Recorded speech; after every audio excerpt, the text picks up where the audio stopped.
What is going on, you guys, and welcome back to the channel. If this is your first video for the new year, tuning in, happy new year, you guys. Let me just get this all floating up here so I can scan around.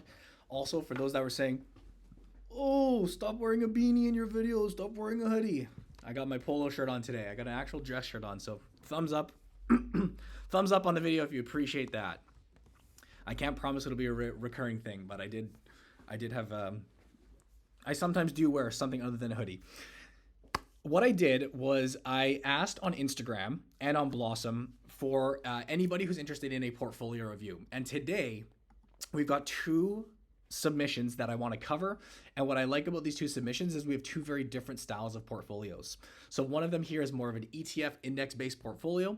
And one of them is actually a very unique portfolio built up of individual stocks. And I guess the intention of this video is to kind of give my oversight, opinions. Obviously, I have limited information, so take that with a grain of salt, and I'll have to make some certain assumptions. But I guess the goal would be kind of just sharing the way I would view things and how I would construct a portfolio. And obviously, these people can take it as is. But I guess the idea is maybe it'll help give you direction if you're in the market for creating your own portfolio or whatnot. I also thought it was perfect timing too, because the Blossom desktop beta, it's still in beta. So you guys can't access this. It's just like a very raw V1 going from the app to, desktop, but it is starting to take its shape where, you have the certain aspects. We're still missing so many aspects, but you could look at the different communities of whatever it is. So stay tuned for that for any of our Blossom users. But anyways, let's dive into portfolio number one. And this is a gentleman named Al Tumang Day. So shout out Al for being willing to do this. He says he's on a journey for financial freedom. He's a Canadian investor in Toronto, new to ETF investing. If we take a look at his portfolio, from this pie chart view, we see he owns XEQT, which is the iShares all-in-one equity ETF. That fund in and of itself has exposure to over basically nearly 9,000 stocks. We see VFV, which is an S&P 500 fund. Maybe this view's a bit better. Actually, yeah. So 40% XEQT, 20% VFV. ZCN, which is the Canadian all-cap, basically Canadian market index. If VFV is the S&P 500, well, VCN is the Canadian tracking index. We see SCHD here, which is a fund that I'm a huge fan of. It's an American fund, so traded in American dollars, but this represents about 13% of the account, and this is a US dividend-specific fund. Then we see one individual holding, which is Canadian National Resources, utility play, natural gas play, I guess, and then XBAL, which is actually in the same fund family as XEQT, but it's more of a balanced product. And let's just see if we can get any more intel from his history here. We see 10 days ago, it looks like he was selling some individual stocks. It looks like he's being a frequent buyer on about a weekly basis of XEQT, which I love, which is kind of, I guess, basically his core ETF. And it says here selling his individual positions in Enbridge and what is this stock? TIXT, not familiar. Anyways, looks like he's kind of streamlining the portfolio. And my first thoughts on this is I like what I see. For a beginner investor, for someone who is obviously just starting out or looking to get into investing here in 2025, you cannot go wrong by investing in a broad-based ETF portfolio such as this. Now, what does jump out to me is possibly some unnecessary holdings / overlap.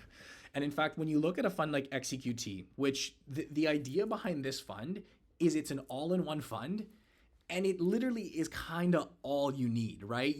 The point of buying a fund such as XEQT, which is a fund of funds, is that it already gives you exposure to the S&P 500, it gives you exposure to the Canadian market, and it gives you exposure to international markets. So within this one fund, you already have these exposures, which is why I think it's somewhat duplicative. Like, it's not wrong, don't get me wrong. There's no harm, no foul to be having these, other than maybe just overcomplicating your portfolio and having a mess that's maybe a little bit unnecessary.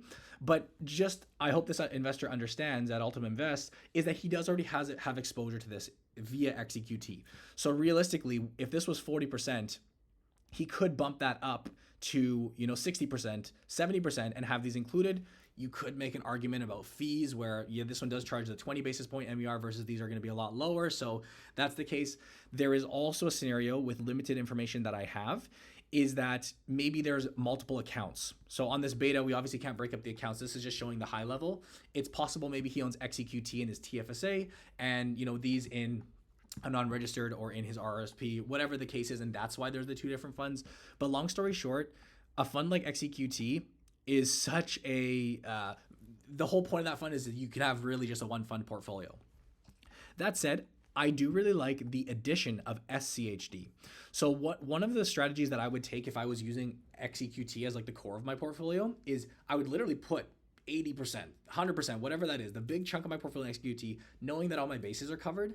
But if there are more unique areas that an investor wants to get exposure to, for instance, US dividend stocks, I want to increase my exposure there. Well, you can supplement that like he's done here at 13% of the portfolio. Maybe you want to invest more in REITs like real estate or the gold or commodities market or a specific niche within, you know, the realm of options out there.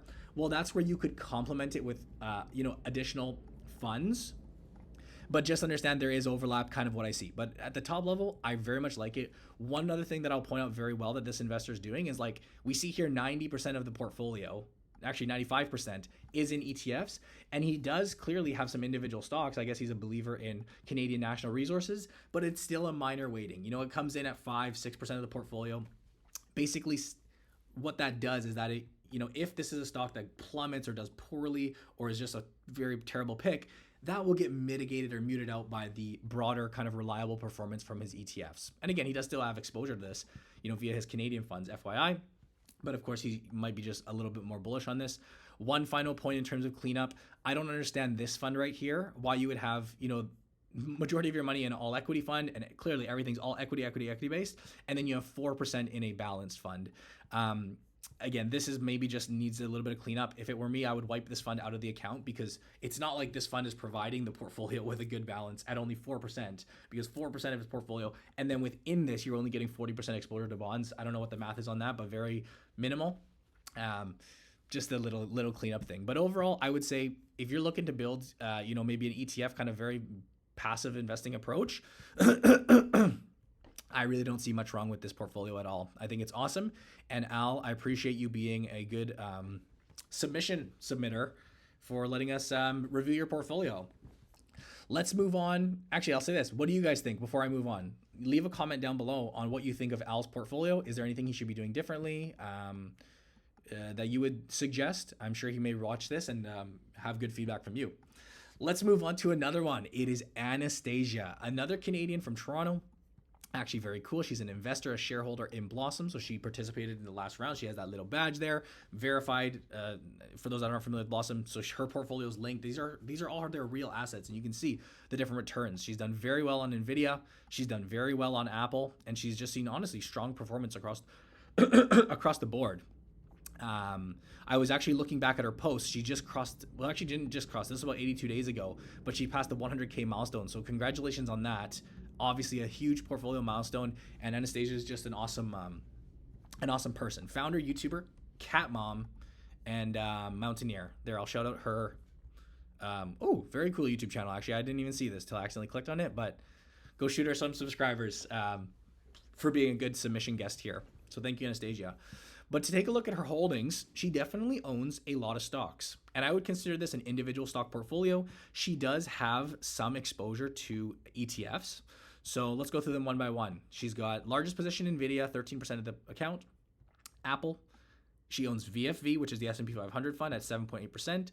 Berkshire Hathaway, nice hold there, up at the fourth largest position. She owns VOO. So for those not familiar, VOO and VFV, both S&P 500 funds, but this is an American listed fund. Maybe she's holding this in her RSP. Again, tough to say. Then we see what I like here is some Canadian holdings as well. So notice we have US, US, US, US, US. And of course, when Blossom, as we go to V2 of this, we have all these breakdowns and all the pro widgets. But right now, being bare bones, we unfortunately don't have that balance. But I was just looking through and I see, oh, we actually have some Canadian exposure. Nice. Through a company like Enbridge. We see Reddit has done very well for her, up 200%. Shopify, another Canadian hold. Power Corp, another Canadian hold. So right there, representing about 10% of the portfolio. Then we see companies like Home Depot, Eric, I'm not familiar with this company myself. Google, AMD, another Canadian hold via RioCan, Caterpillar, Amazon, etc., etc. Then we start getting into some smaller funds here. There's a Hamilton fund here at 1.8%. Microsoft, feel free to pause the screen here, guys. We don't have to go through every single one, but then a bunch of them like actually representing smaller portions, like less than 1% of the portfolio. And I'll just start off by saying, at a very high level, I very much like what she's doing here. I think for an individual stock investor, she's got a nice array of stocks. Almost what she's done is, if you actually think about what the S&P owns, she's, I don't want to say replicating that at the top half, but she has, a couple of the Mag 7 stocks, a couple of the big drivers of the ETFs. She does own other ones too. They're just at a smaller weighting, but she's almost like replicated, some of the all-stars within the S&P, companies like Berkshire, as well as I mentioned earlier, having a nice weighting to Canada. And what I really like about this portfolio in particular is it's not overly Canadian heavy. We've talked about this on the channel tons, you guys, is that I personally think a big mistake that Canadians make is their portfolio is far too skewed towards Canada. The home bias really kicks in. And there's a lot of portfolios you'll see out there that are 60%, 70%, 80% Canadian, and they work in the American exposure. I think in general, it should be the other way around. Logic for that being is that the American market is significantly larger, significantly more developed, if you will. And you think about the top companies in the world that are driving the biggest change in impact. It is, the NVIDIAs and the Apples and the Googles of the world. And that is reflected in the performance of these index. If you were just to compare the Canadian market, Canadian index and the US index historically has performed better. Again, who knows what the future holds, but I would anticipate that to be the case. Now, one thing I personally would maybe get a little clarification on with Anastasia is she seems to have built a really nice diverse portfolio with individual stocks, and I love that she has exposure to many different sectors, right? One thing here, I'm all over the place, but we see the tech exposure, but we also see so much more than that. We see energy. We see, what would it be, retail or consumer discretionary via Home Depot. We have real estate. We have industrials via Caterpillar. She's not just a tech-focused portfolio. It seems like she's got healthy diversification across many of the various sectors. And again, without doing the rough math, just at a first glance, it looks really good. A question here I have is I always find it strange when individual stock investors put a little bit into the index. So let's say VFV or VOO at the same position size as an individual stock. I don't think it's the end of the world. Don't get me wrong. We can expect returns out of this on a very average, 7 to 8%, let's say, because you're just tracking the index. But it does just confuse me or perplex me because you already have, it's clear that she's opted to build a portfolio of individual stocks. And typically where I see the ETFs being utilized is when they act as that big diverse layer of the portfolio, right? So similar to what Al was doing is when we have, the core or the diverse aspect of the portfolio in ETFs, and then we supplement with individual stocks. I find it interesting when people do it the other way around. But again, I don't think there's anything overly wrong with that. As I mentioned, I think this is a probably likely held in her RSP. I could be wrong. And what I do call out here as well, which is awesome to note, is that these are her big blue chip, kind of literally blue chip staple stocks, right? I mean, these companies are the mega market cap stocks, which doesn't mean they're overly safe, but she does scatter in the odd kind of fun stock. I think of Reddit being what I would consider more of a risky stock. If you search lower, she does have exposure to some more of the, I guess, more aggressive stocks, if you will. But they represent a smaller portion of her portfolio. And I even notice here, you look at NVIDIA, which has grown to her largest position, that's likely come from growth. So it likely started as more or less an average position size. And just the fact that it's grown 300%, it has now become the largest driver in her portfolio. And a question, obviously, when you're up 300% on a position is, do you trim? Do you let it ride and continue carrying its weight? If this investor is comfortable with having NVIDIA as their top position, I don't think 13% is overly aggressive.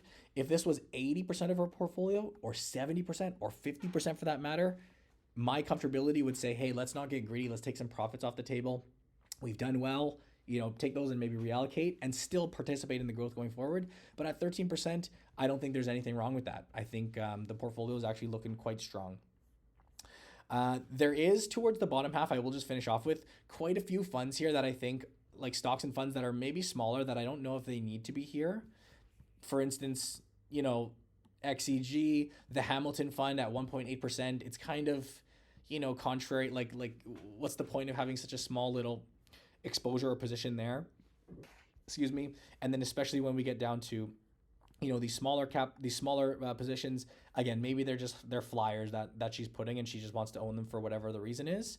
But yeah, it does tend to get a little more cluttered in your mind, and a little bit more cluttered, I guess you could say. And I think one of the big things as an investor is if you can keep things kind of streamlined and keep to your core that you love, and you can make a justification for each individual holding, I think that's an awesome way to approach it. But overall, geez, not much to say here. I really like both portfolios, and I decided to kick this off with, these two suggestions because we have an example, what I believe to be a great example of an individual portfolio, individual stocks, and as well an example of an ETF portfolio. But hey, you guys let me know what you think of this review. And yeah, if you guys have suggestions for either of these two, please put them down below. If you guys think this is a good series where you're finding value from my input of just kind of sharing these types of things, hey, we can do more. And you could absolutely submit your portfolio. Just send me your username, maybe in the comments, comment your Blossom username. I can take a look, and maybe we can do some that need more fixing, because again, I wanted to kick this off with a very positive, two great examples of what people are doing well. And yeah, that's it, you guys. I'm actually just looking here 4 days ago. It looks like she invested in, I'm looking at what Anastasia invested in because I forgot to look over that. But it looks like she's adding to her VFV, invested in Brookfield, RKBL. That's a ticker I'm not overly familiar with, but it looks like she's, okay, so maybe I take back actually, Anastasia. It looks like she is consistently adding to this VFV fund, which in that case changes things, right? So just by viewing it here, I think, okay, well, why do you have this random position? But if this is an active measure of her of building this up, I'm fully on board with that to complement her other holdings. So good job, you guys. I'll wrap it up there. Hey, wishing everyone a happy new year. And yeah, leave a thumbs up, leave a comment down below what you think of this new series. Cheers.